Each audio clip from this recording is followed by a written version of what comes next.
welcome to the show. Thank you. Again. Today's topic is going to be about fertility. Yeah. Male fertility, your perspective on fertility and a bit of our journey. But before we get into that, for those that have not seen us chat before, would you mind sharing a little bit about yourself again? Yeah, my name's Martin. I'm your husband. I'm a Mizan practitioner, a male Mizan practitioner, which there isn't many in the UK that I know of. I also own a security company called Mizan Protection. And yeah, I do breath work. I'm onside that, so I'm a breathwork practitioner as well. And yeah, I kind of help you with your journey and you help me with mine. And here we are. Okay. For those watching that have no idea what Mizan is, can you share a little bit? Yeah, it's a lot of womb work for women. I think it originally was designed specifically for women, for like tilted wombs, the women's cycles, painful cycles, just bringing more balance back to the womb within women. A lot of it can treat endometriosis, it can treat various problems that a lot of women are having nowadays. And then it's kind of moved into the male aspect of things because there's a lot of males out there that need help with fertility, erectile dysfunction. You know, a lot of males now are getting cancer, testicle cancer and things like that. So, you know, men need help too. So it has kind of developed into the male side of things now as well.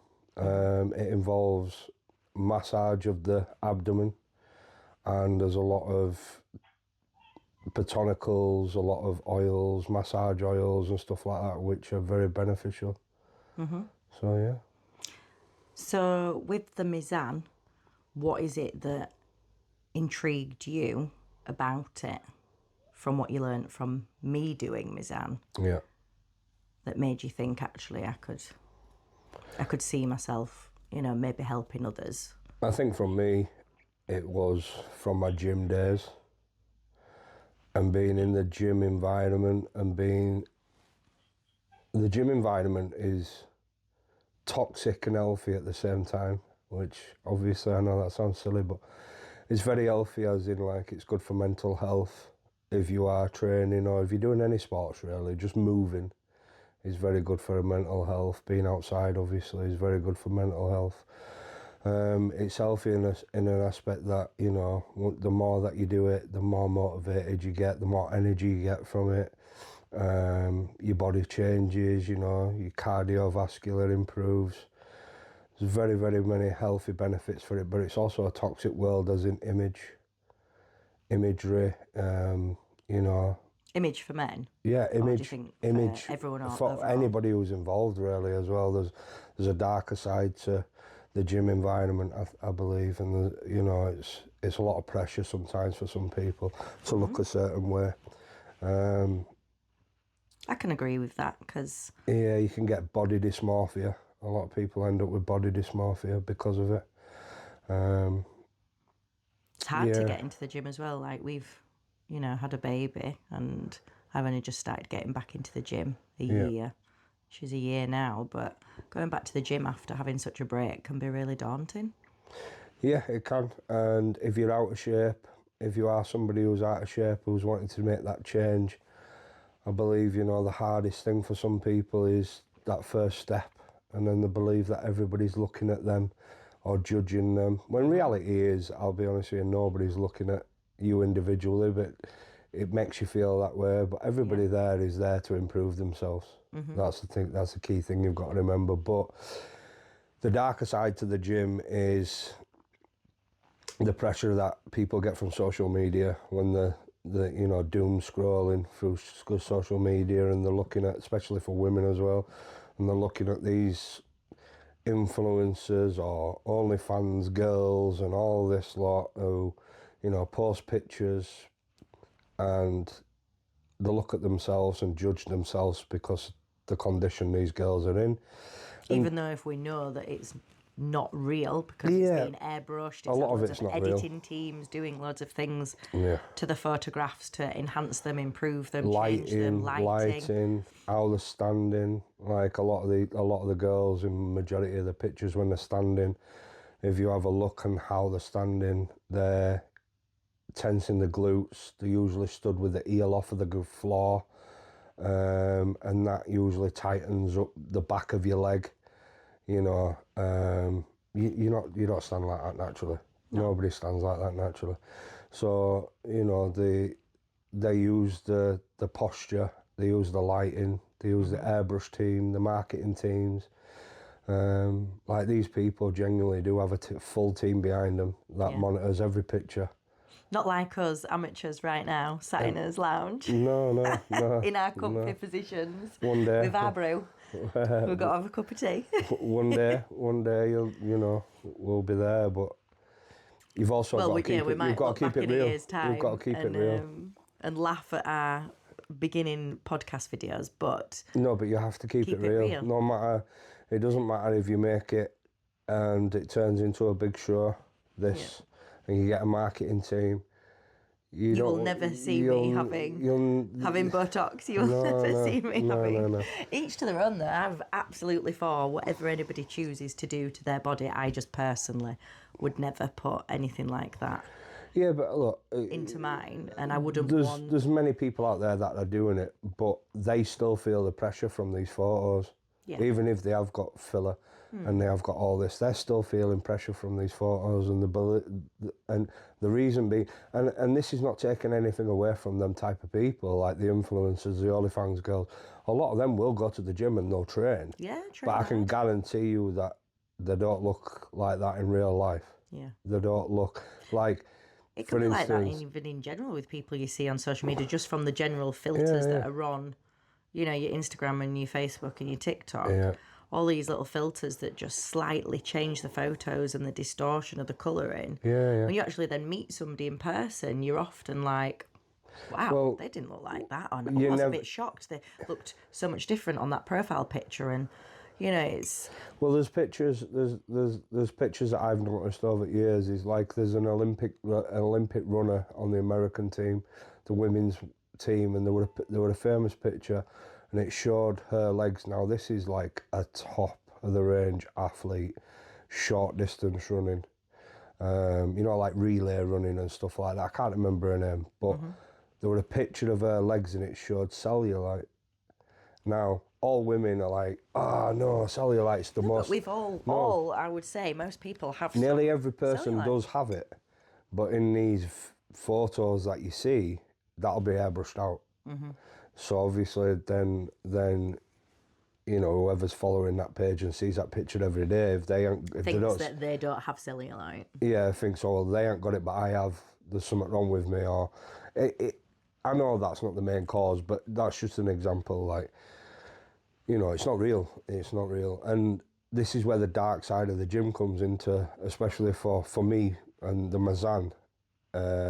Why I believe I wanted to help people, specifically men, is because Instagram is a killer really for it as well. Is that these young lads are growing up, becoming old enough, going on Instagram, then seeing pictures of these lads, and they believe that doing a couple of days in gym is going to get them exactly how these people, how these influencers look, or even actors. Actors are one of the worst lot for them. You've got for Chris Hemsworth. People, watch these films and they think, oh yeah, and then in interviews that he's done, he's like, I eat chicken and I eat rice and I eat broccoli and I train and you'll look like me. It's not the case. Yeah. And then they feel pressured they feel pressured because obviously all the young girls are looking at these lads as well on influencers on Instagram, male influencers. So it becomes kind of like the norm of that's what girls are attracted to, that's what girls want. So the lads then try and make themselves look like that. But that's not what's involved. There's, as you say, airbrushing. Yeah, for men as well. But then on a deeper scale and a deeper level, there's drug abuse. And when I say drug abuse, I'm on about steroid abuse. A lot of it is steroid abuse. But it's steroid abuse at the young age, because these young lads have been given the wrong information and they're being told by an older head in the gym, here, buy this. Yeah. And the reason they're doing that is because they want to make a sale. They're not doing it for the best intentions of that person. No. So that's the darker side of the gym, is you're getting a lot of youngsters now that are just absolutely drugged up to nines, trying to look like, you know, someone they've seen on Instagram, trying to follow their advice. These influencers have the worst advice. A lot of them have absolute terrible advice. And it's just not, it's not doable. It's unrealistic. It's not goals realistic. And expectations. Because a lot of these young lads, the body's not developed yet. The muscles aren't matured yet. They're still growing. So taking a cycle of a substance is the wrong thing to do, the absolute wrong thing to do at their age, because it's going to interrupt the growing process. The muscles aren't matured yet. Obviously, that's just aesthetically. But then internally, all their organs are suffering. The blood pressure's going through the roof, or it's going down because they're not taking the cycle properly, and they're up and down, up and down, up and down. And then when it comes to fertility, like, you know, the fertility, the sperm count's going down. Sexually, erectile dysfunction, if they come off it, if they stay on it, yes, it works, right? But this is where the trap happens. You're getting young lads who are started to take Tren or some form of substance at a very young age, at like 17 or something, because, you know, they've been round older heads who are on gear, what they would call it, gear, in the gym, and they feel like they want to look like this, and the quick fixes take gear. But at 17-year-old, they've still got another 4 to 5 years of growing and muscle maturity to kick in. So obviously they'll take this substance, they'll feel amazing when it starts kicking in, and they'll see some changes in the body, which then brilliant, great, ego through the roof, this, that and other. But then because they've been probably given the wrong advice anyway, they're probably taking too much, the spots kick in, the bad skin kicks in, you know, depending on what they're taking, but that's usually what happens. They're not training properly from get-go. That's another thing. Form's very bad. The training's not that great. So two things happen. They're either training really well and they see massive muscle growth and, you know, they look good, but internally they're not good. And you've also got that thing with form, because all these gyms out there that are just a QR code that you can scan to get in, there's no staff working there on a night, it's just machines. There's nobody there spotting them. There's it's not regulated, making sure that these kids are of the right age to go into the gym. We all know kids that have been borrowing the mates' QR codes to get in. You know, so the training before the muscles, like you say, are even fully developed. But the two things happen. Either they do know what they're doing and they're training well and they get muscle growth and they start looking good, but they're so trusted to the process of a cycle of gear that they have no intentions of coming off. So then they just keep taking it, but that then, you know, majority of them substances at that age cause depression or anger issues or instability, because as a young man, your hormones at that age are all over the place anyway, as they're settling and as you're growing. And then you're adding that in mix, which throws your hormones off and blood pressure off all over the place. You know, you can end up with a very unstable young adult. Then, like I said, fertility wise, what usually happens is the lads then, you know, get advised by somebody sensible maybe and tells them, look, you shouldn't be doing this, or they'll suffer from depression, suffer from anger. People around it will notice, or they'll actually notice, and they think, I'll come off this. But as soon as they come off it, now they have erectile dysfunction, and they have problems, and the muscles start to shrink a little bit, or water weight. You know, they lose a lot of water weight, and now they don't look as big. Body dysmorphia kicks in. I'm nowhere near as big. You know, I can't sleep with my girlfriend, or I can't do this because it don't work. And that's where the problem is. More depression, more insecurities, and then it's just a vicious cycle. These topics are quite difficult to talk about as a young. They're difficult to talk about anyway as a male. Yeah, and then it's just a vicious cycle. Male. It's a vicious cycle, because then they'll think, right, what do I do then? I'll jump back on it, because I don't want to look small, and I don't want to do this, and I don't want to do that. And or they end up having to get something like Viagra. Or Viagra, young lads who taking Viagra. But, you know, there is other ways that you can bring your natural testosterone back, because when you start taking a synthetic, when you start taking, you know, a higher dose than TRT, and you start taking Tren, or you start taking any of these compounds. TRT, can you just TRT is testosterone replacement, but it's a dosage, what they give you. So it's like synthetic testosterone. So when you start taking that, which is usually what hospitals give people. Like for women on HRT. HRT is exactly the same for men. So when you get a man who's in his 30s, who's displaying, for whether it's through stress, diet, whatever it is, a low testosterone count on a blood, when they take your bloods, the hospital, if it's low, will give you a TRT, so it's hormonal replacement. So they'll give you a healthy dose, and it's usually around the dose, depending how low you are, depends on what dose they give you. But it's never too much. It makes it so it levels out round about what you should be producing naturally. But when you get on a compound like TRT, or you end up taking more than TRT, which is usually the case in a gym, you know, just take this, buy this off me, take this, take a mil a week, a mil in a syringe.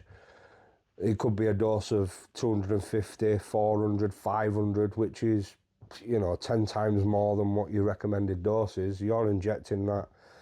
Your hormones are through the roof, you know, and when that happens, there is ways where, when you take that, your natural testosterone stops producing, because the body's like, we've got too much testosterone in here, what's going on? Confuse the hormone. It confuses your body, and your body just shuts your natural production off.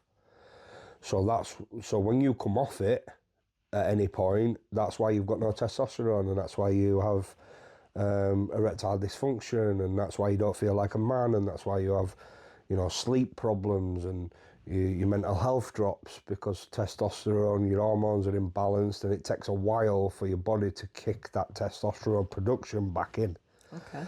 There is ways that you can bring that in quicker by taking another drug, which brings it back up. But of course, a lot of the young lads aren't going to be told any of this information. They're just going to be like, they've bought some testosterone from a person they know, and they start injecting, but there's nothing wrong with their testosterone to begin with. So what they've done is replaced it for a higher dose. The natural testosterone stopped producing, and now they think everything's great. So this is where the trap kicks in. You know, they've got that much body dysmorphia through the doom scrolling of social media. They want to be like the favourite film star, or they want to be like the favourite influencer. They're taking advices from influencers, which most of these influencers are either airbrushed or geared out of their mind anyway. And do you know what? I was just thinking, when you were talking about like in the media and what we see for women, I've actually started to see quite a few shops out there on the high street and things advertising more realistic models. Like, I've always brought my bras from Bravissimo, for example, since I was about 18. You know, when you flick through their catalogue, there's actually some realistic figures, realistic versions of women. It's nice to see because it doesn't make you feel as body conscious, especially when you've like had children, or if you've got stretch marks and things like that. And there's a few other shops on the high street that are really trying to promote, you know, what women do actually look like rather than all this airbrushed and edited kind of images. But do we really see that for men? No. You know, you do when you're saying now, like you think, yeah, you do. You see all these men looking, you know, ripped, six packs, really huge, covered in fake tan, really like clean cut and everything. Where are we seeing real male bodies? They call it a dad bod. Yeah, they call it a dad or a skinny dad bod or whatever. You know. You don't see it though. You don't see it promoted because. Well, look, for instance, men's magazine, majority of people that go on men's magazines, I know quite a few people, in a sense, who's done magazines like that, and they, before they even shoot, they have them do a little workout, so the blood's pumping, the muscles are pumped. It enhances the photo, obviously. Even after the photo's taken, that's airbrushed between the abs to make it look more indented, so it makes the abs look bigger. Yeah. The muscles are pumped. A lot of them are drained of water for days and days before they go for the shoot. So, you know, water retention, they've lost all the water before they go. It makes you look more cut. It makes you look more defined, more... And then, you know, some young kid looking at that magazine will think, wow, that's how he is 24/7 when he takes his shirt off, but it's not. It's not realistic. That is not realistic. There's a reason why bodybuilding shows, they have medics at side of the stage and ambulances, because a lot of them guys are that drained of water, like the water's been stripped out of them, and some people use white wine, for instance. They'll drink white wine because it dehydrates you and it strips water out of your body. There's loads of different methods. That's a different topic altogether, but they're that stripped of water that some of them men are literally dying on the stage. Like they're so close to death on the stage because they've got no carbs in them, they've got no energy, they've got nothing in them to look that cut. And there has been cases where people have died on the stage, dropped dead on the stage. Because they're on death's door whilst they're on that stage, because it's unrealistic to have that 24/7 and every day of the year. You can't have that all year round. No. That's why they have a cutting phase and a bulking phase and a cutting phase and a bulking phase. They usually bulk through winter, cut just before summer, they look good through summer, and then as it starts going into winter, a bit like hibernating, you know, eat, and the bulk. And you know quite a bit about bulking because you've done... Yeah, strongman and various other things. Do you want to tell me a bit about that? Yeah, so I've been pretty active within the gym for majority of my life. I used to play rugby when I was a kid. Who did you play for? Many teams really, but one of the teams that I played for were over in Wetherby. I played rugby for quite a lot of teams as well when I was growing up, different various other things to do with, everything was to do with rugby. That was my entire life when I was younger. So that was your passion? Yeah, that was my passion. Before security? Yeah, well before. I started playing when I was probably about 10, if that. Yeah. And what stopped the rugby? Knee injuries, really bad injuries. Snapped my knee, cartilage went into my knee, so I couldn't bend my leg because it was lodged into a joint. So I had to have an operation where they cleaned it all out, removed the cartilage, so now I've got no cartilage in my knee. Back then when that injury happened, they couldn't replace the cartilage. Now I've been told, I don't know if it's true because I'm not a doctor or a surgeon, but I've been told that they do sort of like synthetic cartilages, what they can put back into like joints. Synthetic hormones, like we just spoke about, you know. Amazing. I wish they could have done that when I was younger, but it got to the point where I was injured that much that going into my adult life, I was having more and more time off work. Yeah. That I couldn't continue it. What position did you play in rugby? So either prop forward. Yeah, mostly prop forward, I would say. I used to play. Loose forward, I played loose forward every now and then, which I really liked loose forward. But the rugby days, obviously keeps you active. When I was younger, I wasn't really that bothered about the gym. It was just more rugby training. But as you start getting older, you realise that the physical aspect, weight training, makes you stronger, makes you better.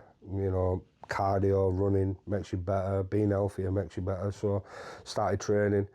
And then the training's kind of stuck with me for mental health purposes. And then because from the last podcast, that rough time and, through my life, all the rough times, the gym became every day, twice a day. Obsessed with the gym. I was absolutely obsessed. I'd spend all my time in the gym. To the point where I was just naturally getting good without knowing that I was good. I was just doing it for that reason, for my mental health, but I was lifting weight what not many people could lift, even though that in my head it was just, I'm just off to the gym. Yeah. So I got picked up by a few trainers, started training, entered a few powerlifting competitions, doing powerlifting, and then moved from there to strongman. So I've been in the gym world for quite a long time. I've been around a lot of people who are very, very good at what they do within the gym world, whether it be bodybuilding, whether it be powerlifting, whether it be strongman, whether it be coaching, whether it be PTing, I've been around a lot of these people and I know what works for me, and I've spoken to quite a lot of individuals that are struggling in what I'm talking about. Yeah. So obviously back to the toxic side of the gym, I would call it the toxic side of the gym, is this imagery. And I think one of the biggest problems is that there's so many people out there that claim to be natural, that claim to be, this is me, and all I did was, eat chicken and rice. Well, what's that?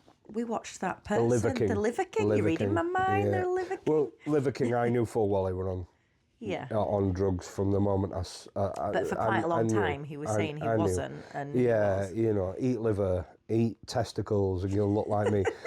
And the sad thing about it is there were so many young lads that following that, being inspired spent a lot by of money. Yeah. Spent a lot of money on his websites, ordering his vitamins, which vitamins are great. And I think it's really unfair to be buying something without full informed.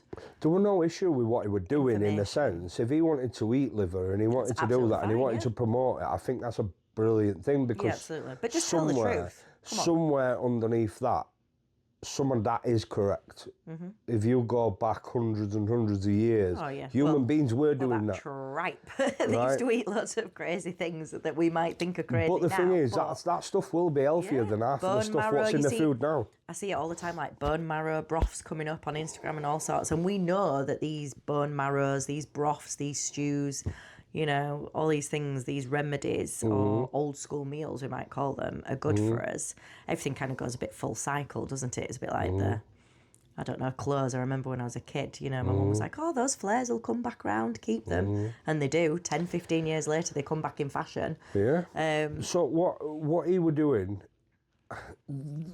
my opinion on Liver King is, for his age, he looks absolutely amazing. He looks immense. Yeah. I would love to look like him at his age.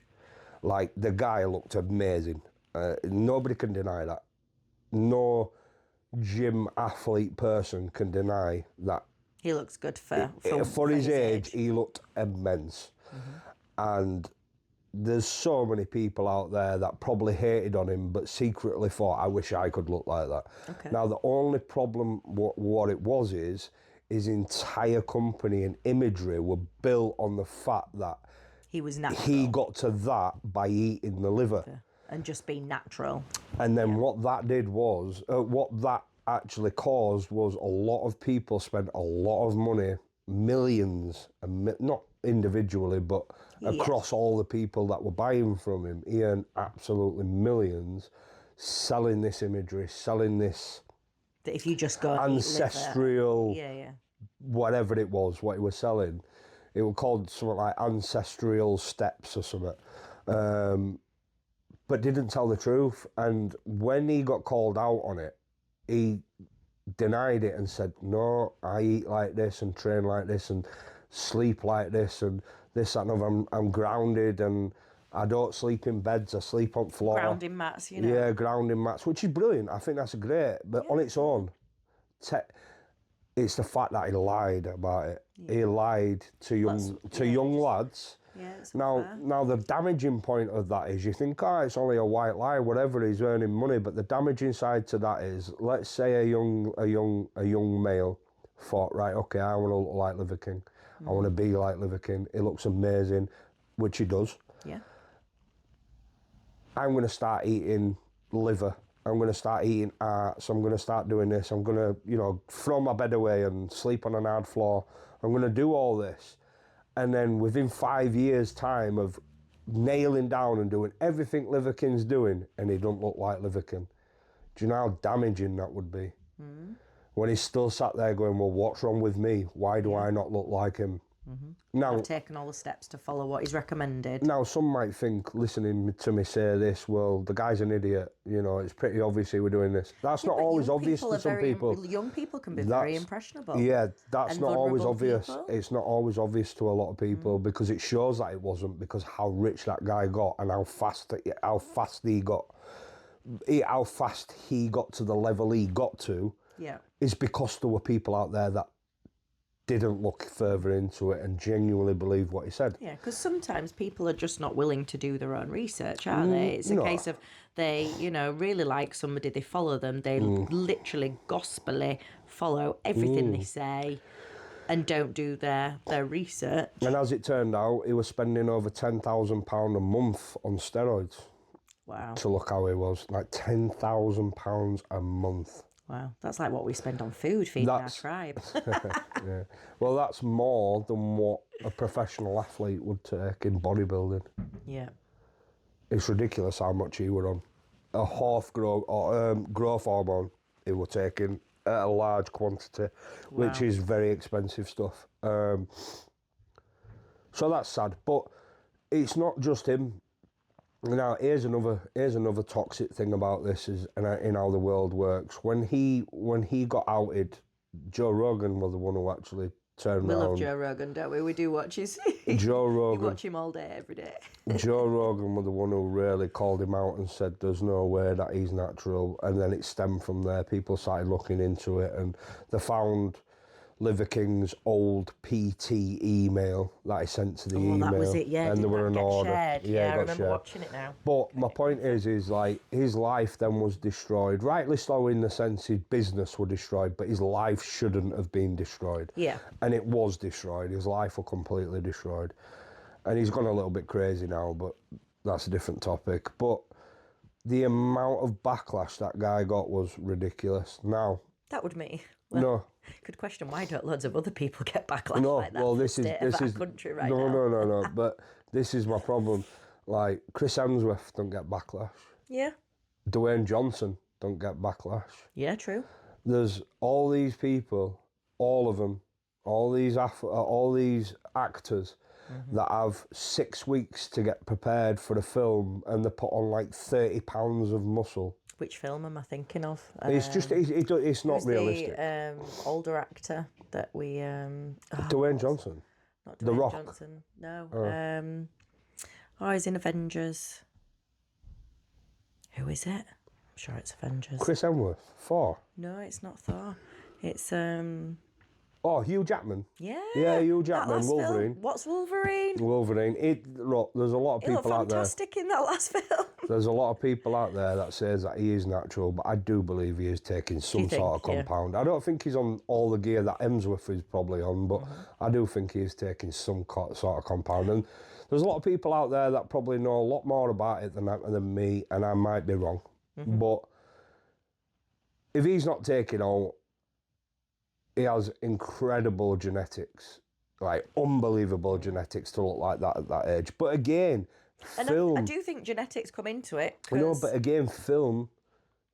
They can tamper. Of course they can. They can tamper with stuff in And films. there's even if he'd not taken anything, because it's on film, there's going to be makeup and lighting and everything contributing to it. But I do think genetics do come into it a little bit. Like, Of course it does. Of course it does. But that's another thing. These influence don't mention genetics. yeah, and that should be taken into account. You know, there's a lot of things that they don't mention. They don't mention a lot of these influence. Don't depending on your age as well, I think genetics slow down. Like, I've had 5 children. People often say to me, I cannot believe you've had 5 children. You know, you've got a good figure. I now naturally feel a bit more insecure. I'm 37. I've noticed that this time since having Freyja last year, my body has not snapped back as quickly as it has. That's just age. I think that's age. You know, I had my first 2 in my teens, my second 2 in my 20s.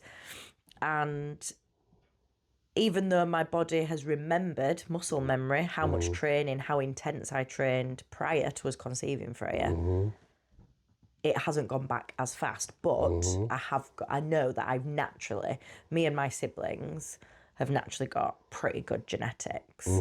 And I do think that plays a part because other friends that I know that have had children have not had the same as me, where their figures have gone back quite as quickly as mine. But that could be, like you say, that's genetics. It's also the condition you were before the pregnancy. So, you know, you used to train pretty hard. You used to, you know, you were pretty clean diet. You were pretty disciplined with your diet. I love that biscuits, also, though. no, Love but biscuits. yeah, biscuits, yeah, yeah. And cake. That has an impact on how fast you will snap back, depending what your condition, your muscle within muscle memory, that kind of stuff. But I think the way I looked after my body when I was younger, as in exercise-wise, my diet gradually got better from my mid-20s onwards. That's when I really started focusing. But I think it was the amount of exercise that I was willing to commit to that has contributed to my muscles remembering what to do post-birth. no, I get that, yeah. Because there were unhealthy things that I did do, you know. Everybody does unhealthy things. It's, to say that you're 100% disciplined, is, the majority of people are lying when they say that. Of course they are. But the actors that I speak about, you know, I've looked at their content and the interviews they put out, and I've looked at the videos they put out, and if I'm looking at them and questioning them, there's going to be young lads who are looking at them and not questioning them. So, for instance, Alan Richardson plays in Reacher. When he first did season 1, it was absolutely massive, huge, looks amazing. Again, you can't criticise anybody on how they look amazing. That's why a lot of people, you know, a lot of lads want to look like that. A lot of women want to be with a man who looks like that. So it puts pressure on younger lads. But then after season 1, he what did he say? He basically all the way through season 1, he didn't confess to anything. He was literally basically saying that he's trained for 20 years. This is how you look when you're disciplined and you eat well and this, that and that, which is great. It probably is 20 years of training. But then by season 2, he said it was that tough on set that his body wasn't like healing because he's 40 or something. So he is now on testosterone. And he was massive in season 2. He's always been on testosterone. But my point is this is not about bitterness or jealousy. Just don't lie. Because if there's anybody who wants to, in their 30s, look like him or be in some sort of condition like him in the 40s, if you want to really influence people and guide people to achieve something, be truthful. Yeah. And be honest. Say, I needed to go and get my blood works done. I then had some doctors look at them blood works and give me advice on how I can up this or get a bit more muscle mass. And if it's TRT that they advised him, maybe they might do that for you. have a look at your testosterone levels. There's just be honest, because you would get more respect for being honest than what you will do if what happened to Liver King and turns out that you're lying. What do you think it is? That light's flickering a lot, and I'm like, is it spirit? Probably. What do you think it is that stops people being honest? Is it fear of judgment? It's ego. Ego? Ego, yeah. A lot of it's ego. They don't want to admit that they've used an enhancement drug to look how they look, because majority of their money comes from how they look. But everybody's saying they want to look and do it naturally, but there is such a fear around just being natural. No, well look, and I feel that with women as well. This is not taking anything away from the people who are taking it. You can't just inject one of them compounds and then sit on the sofa and watch TV all day and then just look like Hugh Jackman. It doesn't work like that. You would still have to be unbelievably disciplined with your food, have good night's sleep, and train sleep is correctly. Really important. Yeah, for both male and female, for fertility as well. Yeah.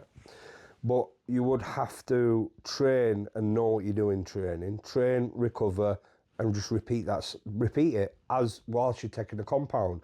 The only thing is the compound does is speeds the results up when you add the discipline and the training.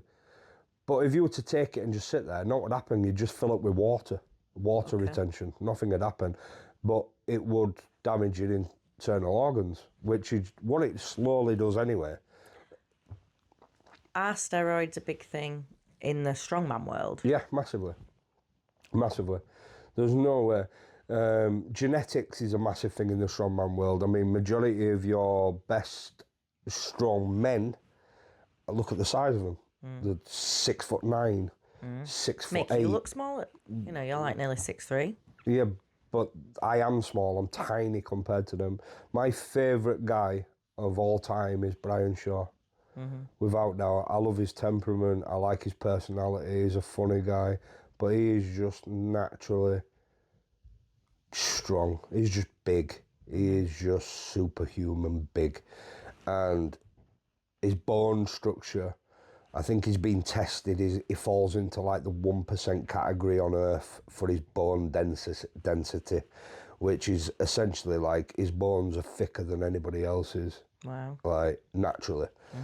But when he was competing, he'll have been taking something 100%. 100%. D-ball, Diana ball or something like that. And what does that do? Diana ball just puts mass on. It just puts massive amounts of muscle on. But you put a lot of water. It's a wet compound. You put a lot of size on, a lot of strength very, very quickly. He'll have been taking, I don't know what he was taking, I can't comment on that because I don't know, but he'll have been taking something 100%. But when they put these people in these categories like these are naturally superhuman, like the genetics are just, the top 10% in the world. No, they have unbelievable genetics, but it's the food they're eating. They're eating 11,000 calories a day. How many calories did you have to eat? 10,000 to 11,000 calories. And what size did you get to when you did it? 20... Because this was before we met. 28 stone, something like that, 27 stone.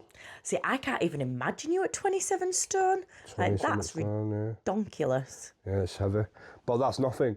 Like, far beyond someone. And you're not 33. even a photo person. Like, you're not a phony picture person like I am. And I don't think I've even seen a picture of you that big. And I do think, like, 27, 28 stone. Yeah, it's not good. It's not good for your joints either, the fluctuation between weight, when you're going up in weight and then coming down in weight, because you're not going to stay that way all year round. What's the point? No. So when you're not competing or you're not doing anything, you try to drop the weight. Because you'd started your cut when we got together, hadn't you? So... Yeah. So when you drop weight, your fluctuation on your joints is really damaging for your joints, massively damaging. But like... You think that's all heavyweight, but it's not. Far beyond some with 33 stone in his day. But his frame... I just can't even get my head around that. But his frame is 6 foot, I don't know, is he 6'8" or 6'9" or something? He's absolutely humongous. Yeah. So 33 stone on him ain't going to look nowhere near as bad as what it would be on me. Because obviously I'm shorter, smaller frame. Yeah. And how many years ago was Strongman now? 3 years ago now. No, it'll be Bit more. longer. 4 years ago. Yeah, about 4. And from doing Strongman, Yeah.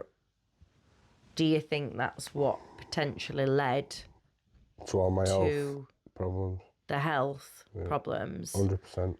and onto our journey of fertility, which we can kind of What led explain to my those health? that might want information about Mizan and fertility? Yeah, what led to my health problems was you can't fill your diet. There's no way you can do 10,000 calories a day of pure healthy food. You just can't do it.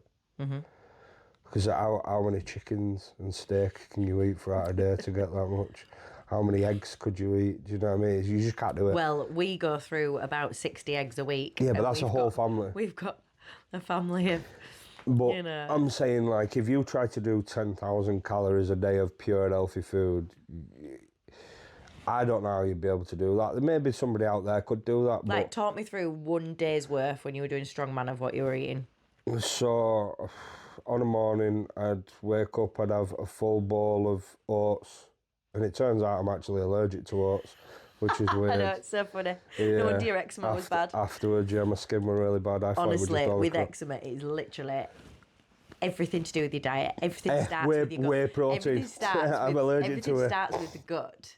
And through intolerance testing, I kept saying to you, every time you're eating yogurt, every time you're eating oats, your eczema's flaring up. And you've cut it all out of your diet now, and what a surprise. All the eczema's gone, but it was whey, oats. You're intolerant to vodka, gin, not that you drank them anyway. No. Wheat, red food colouring, like the list was endless. You've cut it all out and just gone back to like meat and veg. You know, a bit of a Viking carnivore kind of diet, and your eczema's cleared up. But at the time, I was having a full bowl of oats with a full tub of yogurt in the oats and fruit. Which are intolerant to dairy as well, you know, so. I know. So there were two things that were really bad. Sometimes I'd drop scoop of whey in there and I'm allergic to whey, but whatever. And then straight after that, I'd have scrambled egg or egg, but I'd try to have at least 5 or 6 eggs in there. You know, bacon, sausage, whatever. And then an hour and a half after that, I'd probably have squared beef with veg. And then after that, it'd be chicken, veg and rice. And it'd be every hour and a bit. Not fish and a rice cake? Not fish and a rice cake. I should have done that because it seemed to have worked for him. But every hour and a half, I was eating. And it'd be meat. It'd be meat and veg, or fish and veg, as in tuna and veg. Okay. Or it'd be, you know, eggs or whatever. And then it'd get to like afternoon, and then you can't eat any more than 5,000 calories healthy, I think. Then you're just eating anything that's carbs, anything that's calories. So you'd be just, you know, a full tub of peanut butter. You know, like I love a mouthful of peanut butter after a gym you'd session, eat but a I can't pizza, imagine a full you'd tub. eat anything you could get your hands on, because a mass moves mass, and you've got to put weight on to move that weight. So the heavier you are, the most likely. Being in that kind of a food coma, all the time. how can you even lift a weight? Because you get used to it. Your body. The first time you do it, you feel sick. You feel like you've just eaten a Sunday dinner. You feel tired. You're walking around gym yawning. You find it hard. It's very uncomfortable to sleep. But then after a while, your body, like everything else, your body's a machine. It just gets used to it. And adjusts. So where did that, after you competed, what did you come? Second.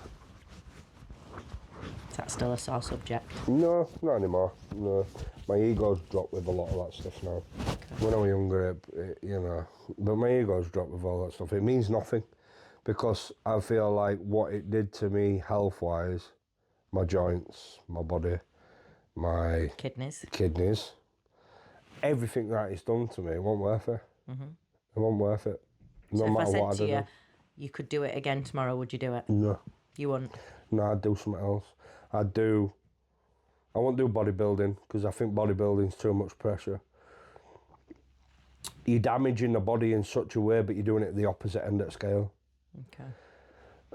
I'd probably do something athletic, as in cosmetic looking. I'd probably do something like that.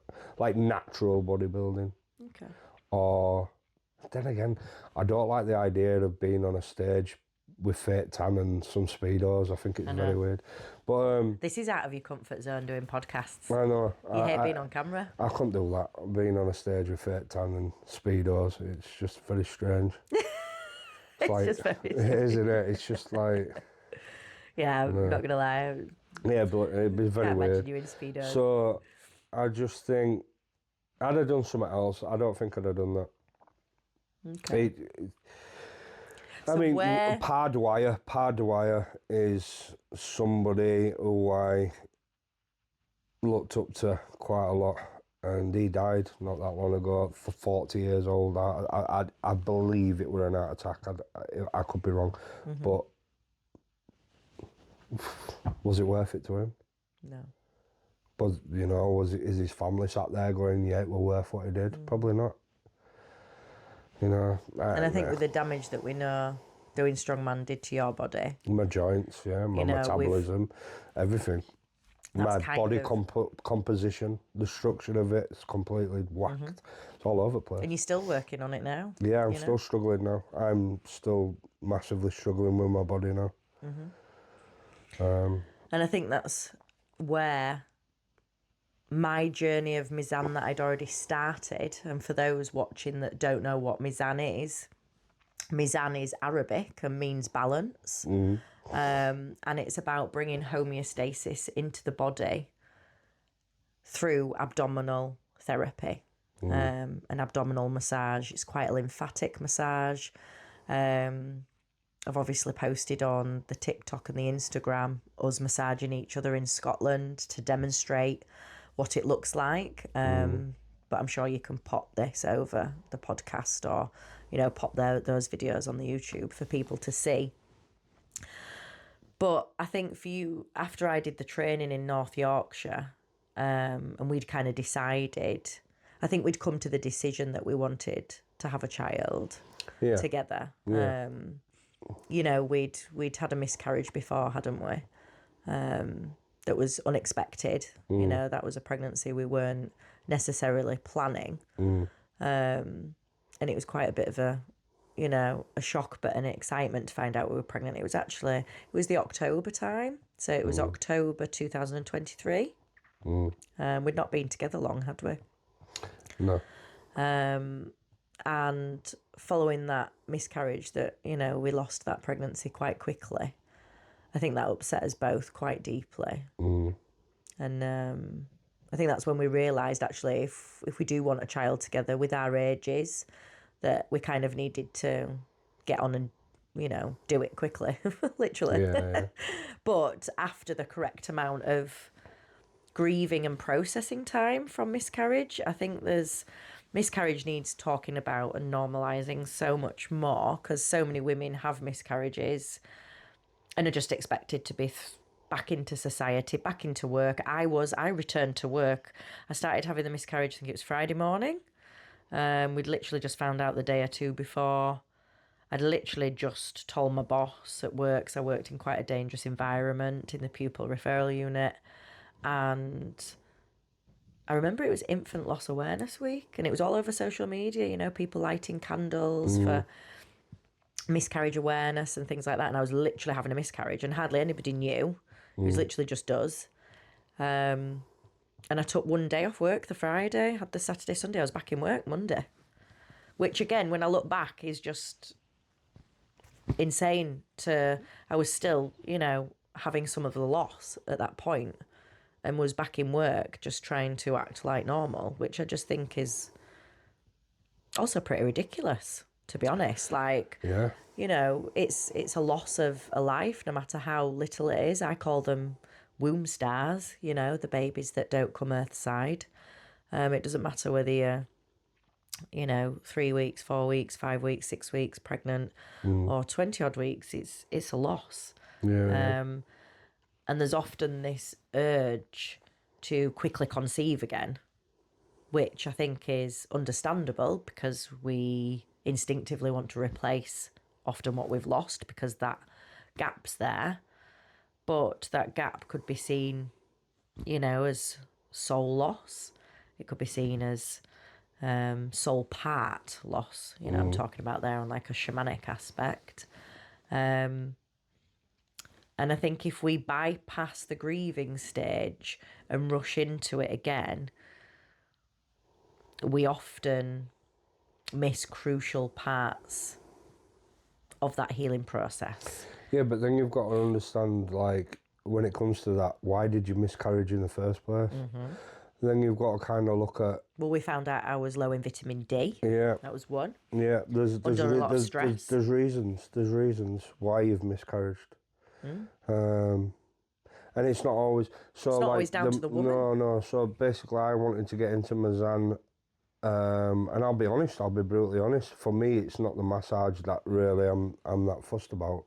Obviously, it's part of the process, but for me, it's more bringing awareness on diets for men, for fertility, and the oils they can use, the lifestyles, how to change things. The botanicals, when we talk about the oils, we're talking about the botanicals, the herbal teas. Obviously, there is the oils for the men and the male tinctures. Yeah, so, I mean, and the whole reason why I mentioned the toxic side of the gym is because there's a lot of young males out there that are struggling at the moment. They're stuck in that trap of, I want to look like this, the ego, the pressure of society, the pressure of Instagram, all this lot. So they stay hooked on these drugs.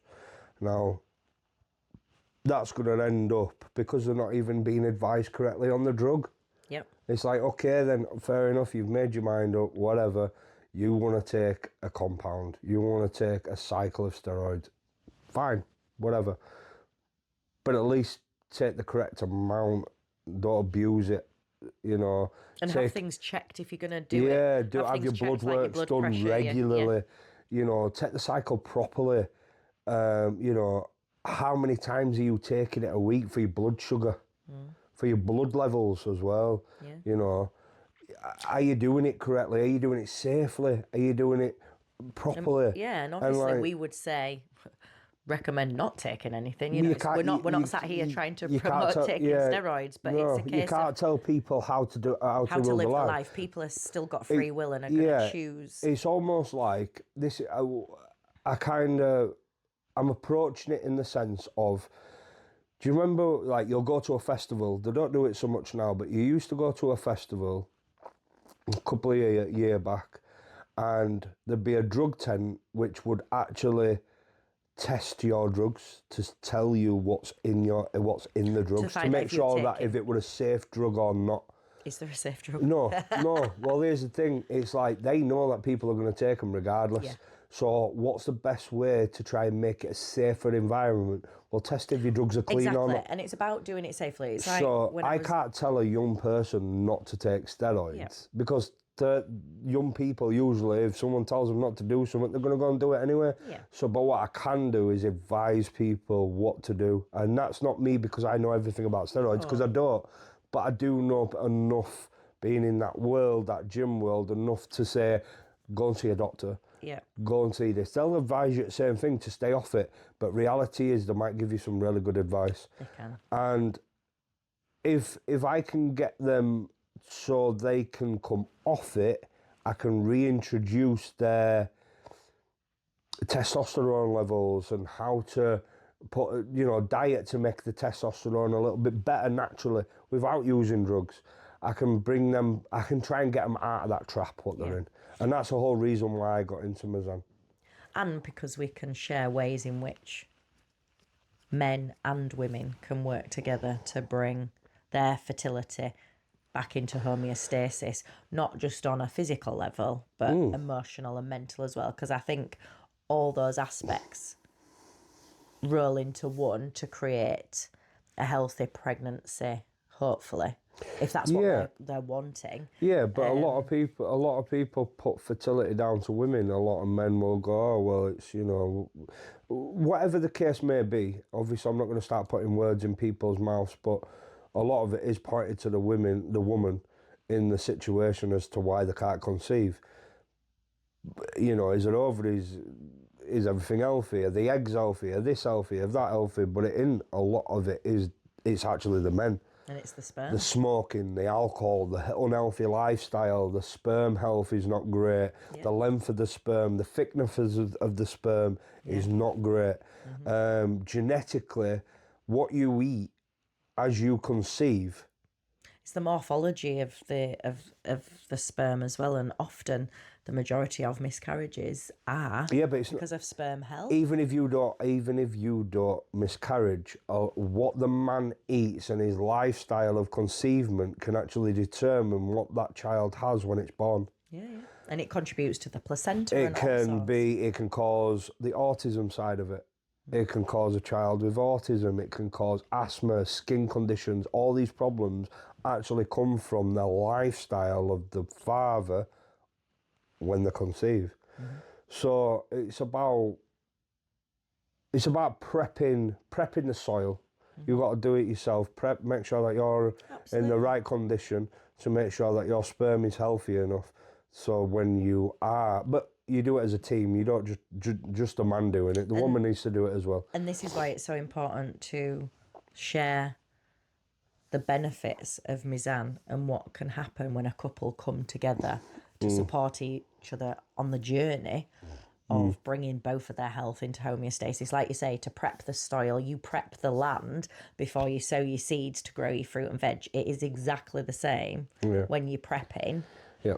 You know, the uterine lining. But if we're going to want to create a little home for hopefully a conception for a baby, and I mean, a lot of people go, and there's nothing wrong with that, but a lot of people pay thousands and thousands of pounds to go and get IVF and all this lot. Which is very pharmaceutical, and it can work for some. It has worked. It is amazing. Of course it is. But the problem is they do that a lot of the times without even looking at their own lifestyles and their own diets. It costs thousands of pounds, and you often only get one course on the NHS when Mizan and what we can share, offer and teach with our own amazing fertility journey with Freyja is, because she's literally a Mizan baby, is a fraction of the price, the time. And, you know, we're not promising that we can get people pregnant. And what we can do... The chance of you getting pregnant by doing this is very high.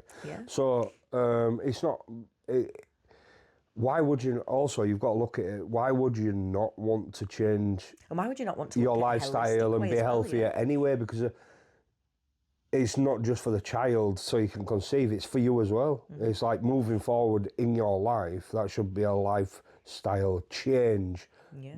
And we did quite a lot, didn't we? So after we had our miscarriage in the October, we literally said we're going to wait at least 3 months. Now, that's really difficult to say to a couple that have just lost a pregnancy, could have been trying for months, years, and to literally say we're not going to try on the next, after the next menstruation is really, really difficult because of how much you might yearn to have a child or be a parent. Yeah.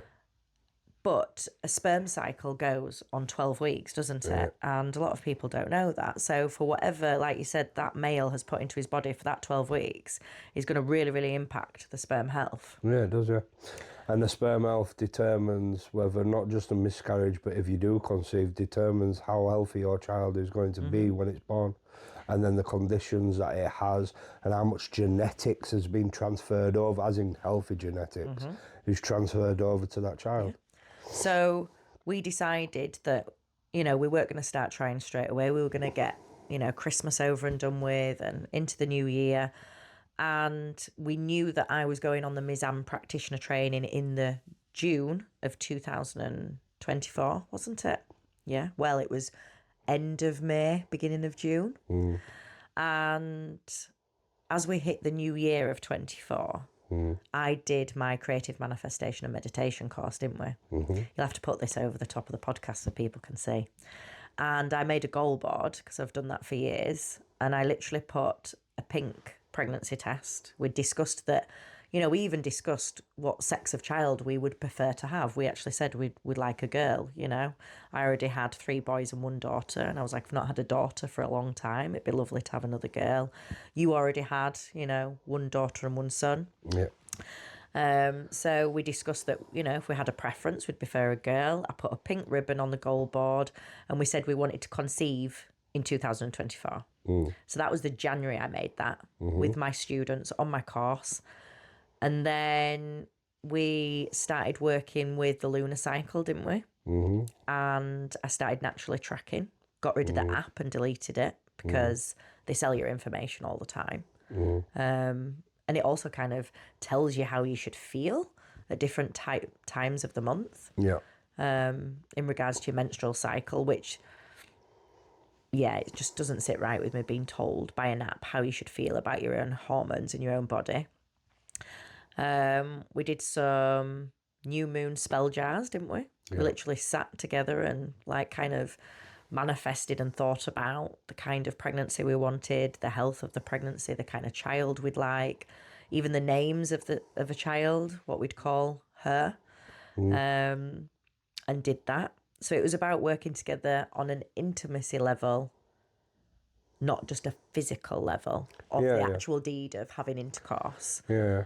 And I think there's often couples out there that maybe want children but don't have loads of discussions around the conception, the kind of birth, pregnancy, child they want, sex of the child. Do they want private care? Do they want home birth, hospital birth? There's so many things that get missed when trying to have a child. And I think a lot of focus just goes on, I'm ovulating, or my temperature's gone up, we need to have sex now. And the intimacy is totally lost. Yeah. Through the pressure on getting pregnant. Yeah, and then when it doesn't happen or something as sad as a miscarriage happens, then there's more pressure. The man then usually feels like a failure, the woman feels like a failure, or she's let down a partner, and that's because the understanding's just not there, as in the knowledge isn't there. There's many reasons why that could happen. The pressure of conceiving can cause a miscarriage when you conceive because it's stress. And the more stress that you're under, the less chance the body's going to be able to create the environment it needs to create to have that child. The man, unfortunately, especially this culture, the English culture in England, too many people drink and they drink way too much. Yeah. Too much alcohol consumption throughout the week. It is what it is. A lot of it is the way of life of people. Technology. They finish work, go to the pub. They finish work early, go to the pub. On a weekend, go to the pub. Have a drink at home watching football. Yeah. Even if they're not going to a pub, they'll have a drink. Yeah. And we're on Easter right now, aren't we? It's Easter bank holiday weekend, and everywhere you go, it's just rammed down your neck is alcohol. Easter, Christmas, New Year, bank holiday. This, the sun comes out. Alcohol, obviously, it's unhealthy, and everybody knows that it's unhealthy, but they don't realise how unhealthy it is on a cellular level either. And to do with sperm and stuff like that, it's not healthy at all. That can kill off a lot of your sperm count, a lot of your sperm built. You cycle the 12 days, the 12 days, it kills everything off. Yeah, no, but the 12 days that you've got to then try and prep and then get it all ready and stuff for the next cycle of 12 weeks. So when you're going into the next cycle, if you're not changing completely how you're done, that alcohol will still go into the next cycle. Yeah, okay, yeah. Because how long is alcohol in your system for? 24 hours. But if you're doing it constantly, it's going to be in your system for a long period of time. So I would say 12 days to 14 days, probably 2 weeks. At least you want to be completely cutting alcohol out and then on the next cycle, just track if you can. Just keep tracking your days on how long you've not had this in your system, and then you're somewhere with the alcohol state, and then change your diet, then try. There's no point in trying if you've cut it out for a day or two. Yeah. There's no point. No. Because even though it's at your system on a breathalyzer or out like that, within 24 hours, it'll still be in your system on a cellular level. Yes, of course it will. And even the day-to-day factors, there's so much more focus on the woman getting healthy for conception.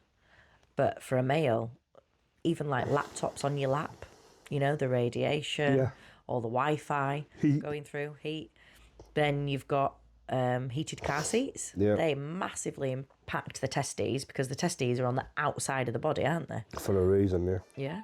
And then yet there you are in a heated car seat, sat in traffic every day to and from work, heating up the scrotum, which is not meant to be heated. Yeah. So you need to be staying away completely from things like that. Getting into saunas and things after the gym, heating up the testes again. That's why cold water dipping actually increases testosterone. Yeah. Cold water dipping helps with testosterone build up. Shilajit. Yeah. Jump on Shilajit, builds up natural testosterone. Stay away from seed oils. Oh, God, yeah. Cook with ghee, olive oil. Yeah. Good quality butter instead, but your seed oils, your rapeseed, seed oils just grapeseed. absolutely kill testosterone production. Soy. Soy is a really, really bad one. But there's loads of ways that you can do it, and this is where we kind of sit down in consultations and we go through what their diet currently is and what it should be, little tweaks they can make, what they can incorporate, but then you give them a time period. So if it is an alcohol one, like I would say, I would wait at least 12 to 14 days, at least, of zero alcohol to even think about trying or doing anything, because there's no point in sorting everything else out, your diet, and then coming off alcohol for 2 days and thinking that it's going to work, because it's just not going to work at all. It's not. You really worked. You used to drink a lot of energy drinks from... I used to drink a lot of alcohol. When I used to drink a lot of alcohol. But I was never like your football type, go and watch football. It's not my kind of sport in football. And I was never one to go out with lads on a weekend and just get pissed up all the time, because that's not me. But I did used to drink a lot. Energy drinks, really used to drink a hell of a lot of energy drinks. And all that was, my testosterone ended up being low, didn't it? Yeah. Like non-existent at one point. I didn't even know if I could have children again, because I'd had, some LETS treatment from precancerous cells, and I'd had 13 centimetres of my cervix removed. Like, that was a lot. So we didn't even know if my cervix would be able to hold another pregnancy. Yeah. So there was the cervix issue, the testosterone issue, the fact we'd had a miscarriage. I had low vitamin D. My testosterone level were really low to the point where they were going to put me on TRT. Yeah. You had low testosterone. I was stressed in a really stressful job. Yeah. So there was loads of things out of homeostasis. I was just literally coming from a very unhealthy diet. Yeah, unhealthy diet from but all 11 to 10,000 calories a day. So we had to spend that 3 months grieving, resetting, before we even contemplated starting to try again. I remember doing the goal board in the January. It got to like April, May, and we decided that we were going to maybe start trying, because I was going on the Mizan Practitioner course at the end of May, beginning of June. We went to the Witches and Pagan Festival, didn't we? Yeah. And there was that really crazy thing that happened, where you went to a stall and found... I don't know, I just found like a very weird looking piece of wood. Piece of wood, a fertility staff. I got speaking to the lady there, and she claimed that it was a fertility staff, and that if you were to spend time with it and go near it, you Get pregnant. You'd end up being pregnant, which at the time I did not believe. No, you didn't believe that, all. and you were like, "What the chuff?" But you were doing that and then, whilst I was in one of the teepees, yeah, and I was with my friend's daughter that wanted to do a little. It was a little witchy ceremony, and they were making little spell bags and whatever. It's a really cool festival, is that witches and pagans? And it was the first time I tried mead, which is a creeper. yes, mead, very beautiful stuff, but don't drink it if you're trying to. Yeah, don't drink it if you're trying to get pregnant. But I was in there and we had to do some visualization. And you didn't know that I was doing this, but at the time, my visualization was a little pink orb that I was imagining would go into my womb space and we'd conceive perhaps on the next period cycle, you know, after my menstruation, that we'd conceive when I was next ovulating. And whilst I was doing that little pink orb of visualization in that workshop, you were at this stall talking about fertility staffs, and I had no idea until you rang me when I came out and said, "I've got something to show you." Took me over to the stall. The lady at the stall said that somebody else had been messing about with it, and they ended up the following year came back with a baby. Yeah. So I believe when she spoke to you, you were all in. I was all in. I was still a bit like, this is not real. Yep. So I told them the full story about us wanting to conceive, you know, that we're on this journey together to improve our fertility. We didn't know if it was going to happen. We had children separately. And she showed me the fertility. So you said, "Can you guess which one it is?" And I did. And you straight away, I was like, intuition, it's that one. Yeah. And I asked her how much it was. I had a figure in my mind that I was willing to pay, and it aligned. Bought it, yeah. But then she showed us the masculine one. Yeah. You're gonna have to put a picture of this over the top of this podcast I as will well. do, maybe. And it looked very phallic and very masculine. And I was like, "We'll have them. They'll go on our altar when we do Mizan." So we took them home, didn't we? And I actually then did have another menstruation, but it was fine. It was the first menstruation. I didn't cry when it happened. Because do you remember the one before that in Costco? I actually started crying because I'd come on my period, and I felt really sad that we'd not conceived in the April. But when it happened at the end of May, I was like, I'm comfortable with this. It will happen if it's meant to. And I think by that point, we'd completely surrendered the pressure. Yeah, I think... And we were actually making love because we wanted to as well. I think the pressure is one of the reasons why people don't conceive. Yeah, you got to take that pressure away. And I literally started my Mizan practitioner training. You dropped me off in North Yorkshire for the week. And I was still menstruating when you dropped me off. And I was really comfortable with it, really happy. I had the best week of my life, literally learning all about Mizan, the massage, the botanicals, everything. You picked me up from the course. We went on date night. We had good sex because it'd been a week. And then we went to the Isle of Wight, didn't we? Yeah. And then we found out in the Isle of Wight that we were pregnant. Yeah. And it was summer solstice, full moon. And yeah, she's here now, and she's a girl. Yeah. We wanted to call her Freyja. We did. And she was born on a Friday, which is Freyja's day. Yeah. It was a home birth. And the tent that was on my goal board is the tent we bought that I gave birth in the garden. That's true. So it happened, and we manifested it, but we did everything. You know, the Mizan self-massage, I gave you Mizan as soon as I got back from my training. You were one of my case studies. Yeah. So, yeah. It does work. It does work. You just got to put a lot of time and effort into every aspect of you internally, mentally, to create the right condition. Yeah, absolutely. Environment. And I think it's quite slow, steady changes. Yeah, you can't. It's not a quick fix. This is going to happen in that's the what first. I'm saying. So, like, that's why I was saying about the 12 days to 2 weeks just for the alcohol. That's just for one thing, and then spend another 2 weeks cutting out another thing. and making adjustments with that, and then spend another 2 weeks cutting out another thing, and then within the 12-week cycle of the sperm cycle, by the time you've done that, you've cut out pretty much as you can and made them tweaks.